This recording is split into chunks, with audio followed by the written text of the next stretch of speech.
23 minutes left on the America. Note left by Van Helsing in his portmanteau, Barclay Hotel, directed to John Seward, M.D. Not delivered. 27th of September. Friend John, I write this in case anything should happen. I go alone to watch in that churchyard. It pleases me that the undead, Miss Lucy, shall not leave tonight, that so on the morrow night she may be more eager.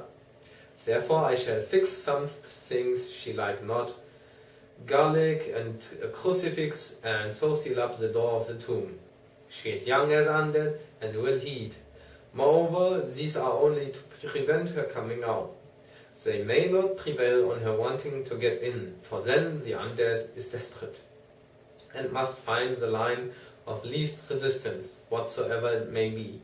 I shall be at hand all the night from sunset till after the sunrise, and if there be aught that may be learned, I shall learn it. For Miss Lucy or from her, I have no fear, but that other to whom is there that she is undead. He have now the power to seek her tomb and find shelter. He is cunning, as I know from Mr. Jonathan, and from the way that all along he have fooled us when he played with us for Miss Lucy's life, and we lost. And in many ways the undead are strong.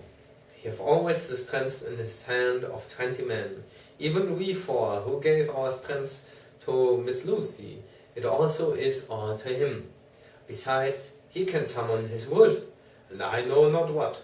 So if it be that he come thither on this night, he shall find me, but none other shall, until it be too late, but it may be that he will not attempt the place.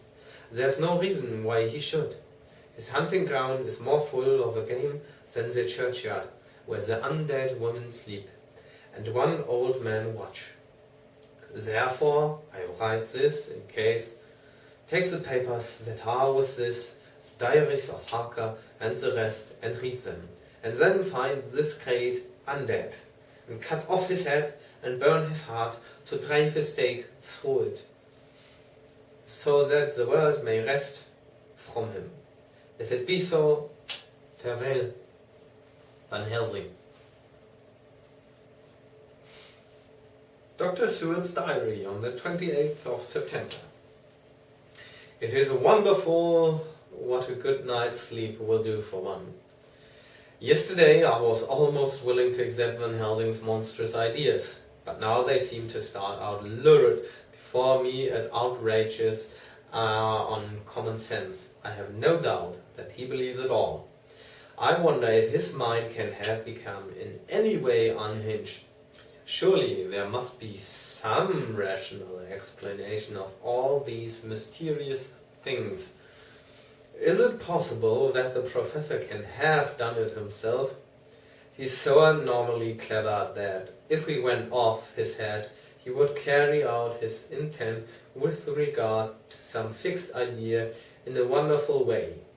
I am loath to think it, and indeed it would be almost as great a marvel as the other to find that Van Helsing was mad, but anyhow I shall watch him carefully. I may get some light on the mystery. 29th September, morning. Last night, at a little before 10 o'clock, Arthur and Quincy came into Van Helsing's room. He told us all what he wanted us to do, but especially addressing himself to Arthur, as if all our wills were centered on him. In his. He began by saying that he hoped we would all come with him too, for, he said, there is a grave duty to be done there. You were doubtless surprised at my letter? This query was directly addressed to Lord Godalming.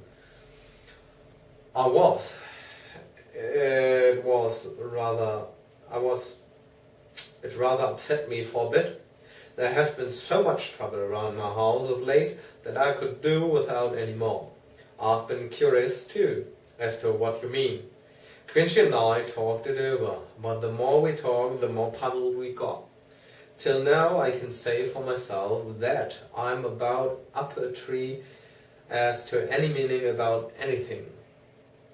Me too, said Quincy Morris laconically. Oh, said the professor. Then you are nearer the beginning, both of you, than friend John here, who has to go a long way back before he can even get so far as to begin. It was evident that he recognized my return to my old doubting frame of mind without my saying a word. Then, turning to the other two, he said with intense gravity, I want your permission to do what I think good this night. It is, I know, much to ask, and when you know what it is I propose to do, you will know, and only then, how much. Therefore, may I ask that you promise me in the dark, so that afterwards, though you may be angry with me for a time, I must not disguise from myself the possibility that such may be. You shall not blame yourself for anything. That's frank, anyhow, broke in Quincy. I'll answer for the professor. I don't quite see his drift, but I swear he's in the eyes, and that's good enough for me. I thank you, sir, said Van Helsing proudly. I have done myself the honor of coming you one trusting friend, and such endorsement is dear to me. He held out a hand, which Quincy took. Then Arthur spoke out.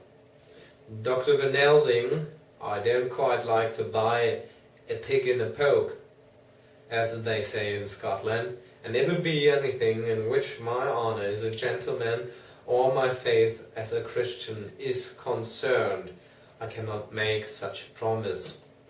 If you can assure me that what you intend does not violate either of these two, then I give my consent at once. Though for the life of me I cannot understand what you are driving at.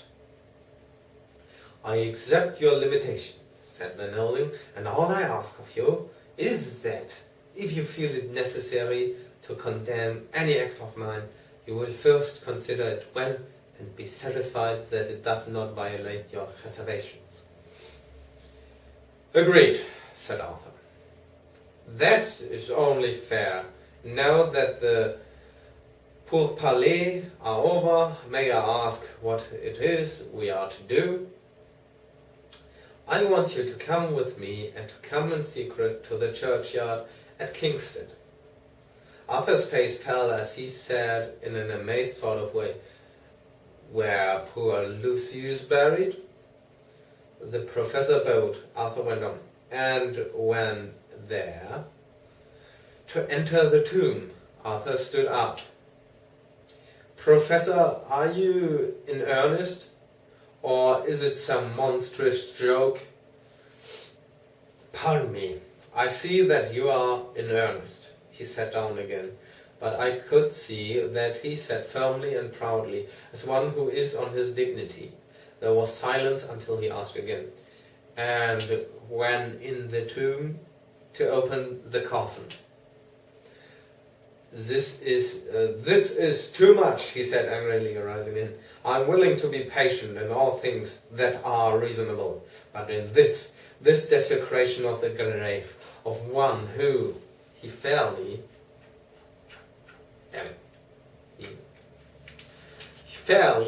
choked with indignation. The professor looked pityingly at him. If I could spare you one pang, my poor friend, he said, God knows I would. But this night our feet must tread in thorny paths, or later and forever the feet you love must walk in paths of flame. Arthur looked up with set white face and said, Take care, sir, take care. Would it not be well to hear what I have to say? Said Van Helsing, and then you will at least know the limit of my purpose. Shall I go on? That's fair enough, broke in Morris. After a pause, Van Helsing went on, evidently with an effort. Miss Lucy is dead, is it not so? Yes. Then there can be no wrong to her. But if she be not dead... Arthur jumped to his feet. Good God, he cried. What do you mean? Has there been any mistake? Has she been buried alive? He groaned in anguish that not even hope could soften. I did not say she was alive, my child. I did not think it. I go not further than to say that she might be undead. Undead? Not alive? What do you mean? Is this all a nightmare, or what is it? Heavens and earth, no, cried Arthur in a storm of thought. There are mysteries which men can only guess at, which age by age they may solve only in one part. Believe me, we are now on the verge of one, and I have not done. May I cut off the head of the dead Miss Lucy? Heavens and earth, no! Cried Arthur in a storm of passion. Not for the wide world will I consent to any mutilation of her dead body. Dr. Van Helsing, you try me too far. What have I done to you that you should torture me so? What did that poor, sweet girl do that you should want to cast such dishonor on her grave? Are you mad that speak such things, or am I mad that listen to them? Don't dare to think of more such desecration. I shall not give my consent to anything you do. I have a duty to do in protecting her grave from outrage, and by God I shall do it. Van Helsing rose up from where he had all the time been seated and said gravely and sternly, My Lord Godalming, I too have a duty to do, a duty to others, a duty to you, a duty to the dead, and by God I shall do it. All I ask you now is that you come with me, that you look and listen, and if, when later I make the same request, you do not be more eager for its fulfillment, even than I am, then I shall do my duty, whatever it may seem to me, and then, to follow of your lordship's wishes, I shall hold myself at your disposal to render an account to you, when and where you will. His voice broke a little, and he went on with an accent full of pity. But I beseech you, do not go forth in anger with me, and a long life of acts which were often not pleasant to do, and which sometimes did wring my heart. I have never had so heavy a task as now. Believe me that if the time comes for you to change your mind towards me, one look from you will wipe away all this so sad hour, for I would do what a man can to save you from sorrow. Just think, for why should I give myself so much of labor and so much of sorrow? I've come here from my own land to do what I can of good, at the first to please my friend John, and then to help a sweet young lady, whom too I came to love. For her I am ashamed to say so much, but I say it in kindness. I gave what you gave, the blood of my veins. I gave it. I, who was not, like you, her lover, but only her physician and her friend. I gave to her my nights and days, before death, after death, and if my death can do her good, even now, when she is the dead undead, she shall have it freely. He said this with a very grave, sweet pride, and Arthur was much affected by it. He took the old man's hand and said in a broken voice, Oh, it is hard to think of it, and I cannot understand. But at least I will go with you and wait. That's the end of chapter 15. I will gladly welcome you back in chapter 16, and have a nice day, and don't forget to smile.